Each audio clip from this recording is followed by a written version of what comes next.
I'm Jenny Kavnar, TV play-by-play for the Oakland A's, and you're watching Bay Area Sports Wrap. With the way Tanner was able to put his spring together, like how much confidence do you have in him being able to continue kind of the path that's been set with the starters? I think nothing's going to change. Last year, going into the season, his mechanics were off. He wasn't able to throw strikes, and this spring, first thing first, he was healthy. Second, the mechanics were sound, and third, he was throwing strikes. So it just happens that now it's a real game, but we expect the same thing. Did it surprise you any how Tristan was attacked in Seattle? No, I mean teams they're gonna attack the way they feel they're gonna get people out, and obviously they did their homework and they felt like that was the way to attack them. And he put some good swings, he put some bad swings, he took his walks. So it's part of it. It's part of the growing process too. Like people feel like it's a given that because you finish strong, you're gonna just keep rolling. It doesn't work that way in this league. Like you still have to make adjustments, you still have to work, and just be ahead of the game. And he does that anyways. So, but just to let people know, like it's not that easy because you dominated one season. It doesn't translate just like that the next year. You said mid-March that there was Vaughn's timetable could be like mid-April, late April. Is that kind of still? Yeah, that's where we're at right now. Yeah. Is there a specific day when? Not yet. He's still going. He's still in Fort Myers. Yeah. Him and Ref texting with them today. They feel good. They're going about their business. They should join us for the home opener, and then from there, I don't know where we go. Probably, hopefully, games for both of them. So with Red Sox, is there a timetable for him too? Or? There's no timetables. Not with the Red Sox. Well, I know, but can you give me an estimate? No, I can't. Vaughn will probably play a little in Fort Myers before he comes up the ball. I'm not 100% sure yet. He's still taking grounders to hit him. I'm not sure if he's going to play games down there. What went into the Reese Connor decision today? The Reese is swinging the bat well, and tomorrow's a lefty. He's not going to play, so keep him involved. Where's Kenley at in terms of? He's good to go. Yeah, he was good to go yesterday. He's good to go today.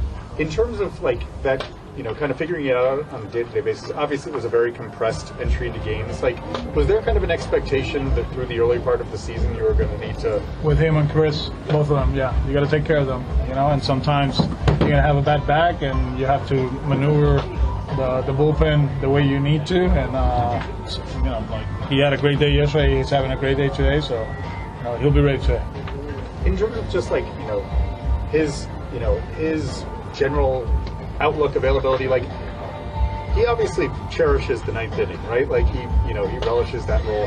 How do you appreciate seeing someone who takes to a specific role like that? Always, yeah, I love that structure. I like structure in the bullpen. So for him to be available and have that guy in the ninth inning is very important for what we're trying to accomplish.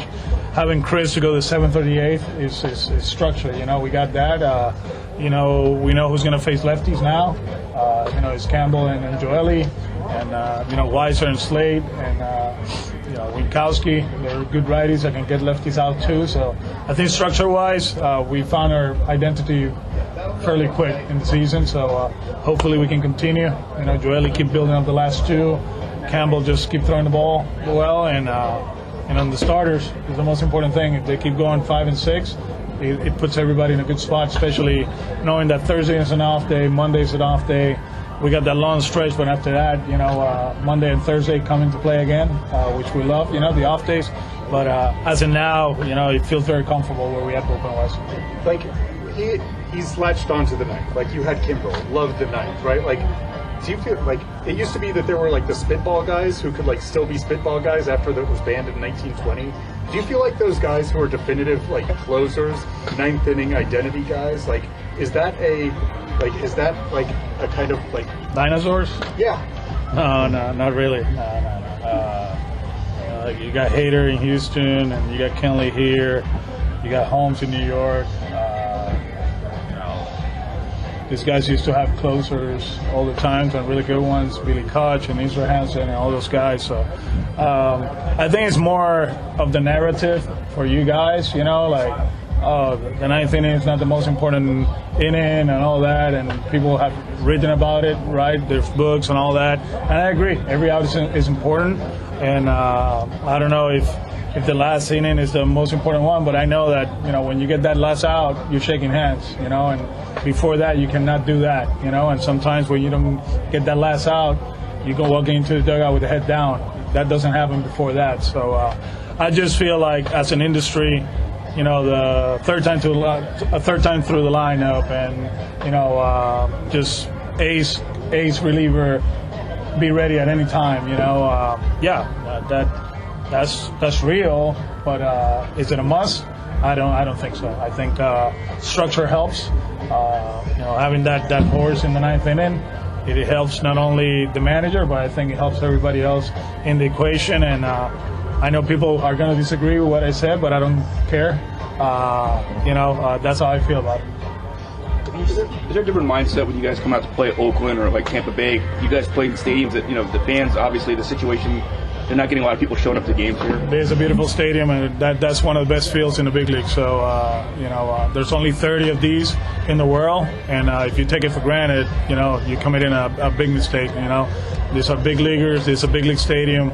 We respect that fact, and we enjoy coming here. You know, the surface, you ask anybody here in that club, well, some of them that haven't played here. But, you know, the guys that play here, like myself and others, you know, we really like this, you know. It's a beautiful surface. It's good for defenders, and actually, you know, I know for pitchers, they love it too. So, yeah. Speaking about that, this might be your final visit to this ballpark. They end up moving somewhere else. What do you remember from playing here? Not too many good memories. I think I faced Zito in 99, I think it is, or 98. Not fun. But going back to the past, good teams, rowdy fans, playoff atmosphere. I mean, for everything they talk about Moneyball and all that stuff, man, they were really good in every aspect of the game. They pitched, they have good defense, they have good offense. You know, they transformed baseball. You know, we're talking about closers, we're talking about sabermetrics, we're talking about defense, all of that. They were one step ahead of everybody else. You know, they took advantage of on-base percentage. I remember playing them in AA when in 1996, and you know, I come from Miami. That was my first professional full season. And we're playing them, and they're taking pitches and taking pitches and taking pitches. I'm like, what? These guys are taking so many pitches. I didn't know at that point, you know. I just enjoyed playing the game. And then people started explaining to me why they did that, you know. And they introduced me to on-base percentage and working the count, all that stuff. So for everything they talk about, I know it's been rough for the fan base the last few years for X or Y reasons. I don't want to get involved in that. But as far as the baseball part of it, they've been amazing. You know, a lot of great players have played here. Young at the time, veterans came here and played. People forget that Eric Karras played here, Frank Thomas played here. You know, guys that I grew up watching, and I played with Miguel Tejada. Yeah, but he was a stud. Yeah. I'm talking about veterans finishing their careers here. But you know, there's movies about them and all that, and you know, they had the horses. You know, the pitchers back in the day. You know, Ricky, you know, Eck, Canseco, McGuire. You know, Carney Lanford. You know, it was great. It was fun, you know, and you know, it's a shame that they're going through this for the fan base, but at the end, you know, it is what it is. And like I said, we love coming here. We respect the fact that there's a big league stadium, and we don't take it for granted. You know, this is only, like I repeat myself, there's only 30 of these in the whole world, and they got one here. They let you start against Zito? Yeah, I don't know why. Yeah. Somebody was sick or something. Showing also the no-hitter here. Yeah, no, almost. Yeah. It was a ground ball by me to the right. He moved me right before the pitch to the left. They hit the ball to the right, base hit. Shannon Stewart. Yep. Yeah. We're good? Yep. Thank you. Hey fans, I'm Cara Suboy with Bay Area Sports Wrap. Don't forget to give us a like and subscribe to our YouTube channel.